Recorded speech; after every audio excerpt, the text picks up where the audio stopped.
As a men's health advocate, Yes. what are some of the most common relationship challenges men face, and how do you believe addressing those men's health can improve the relationship? So typically what happens, everybody wants to be the leader, right? It can only be one leader, but the leader has to lead righteously, in my opinion. And I know this from being married 26 years. I had to step aside and let my wife do things, and she has to step aside and let me do things. And usually, we talked about it before. Usually, people broadcast their insecurities on each other, right? So if I'm insecure about my weight, oh, you can't wear that because you look too, you look better than me in that.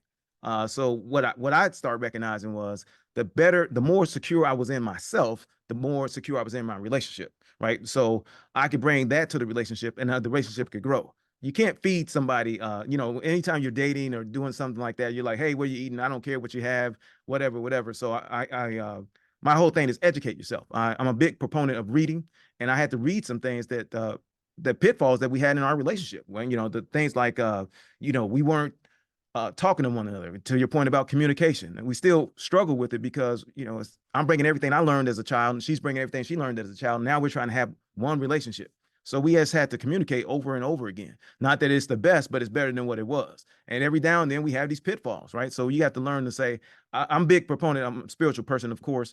That you got to put God in your relationship. If you don't have it, it's gonna be a problem, right? So you have to make sure that you got God in your relationship and keep Him first,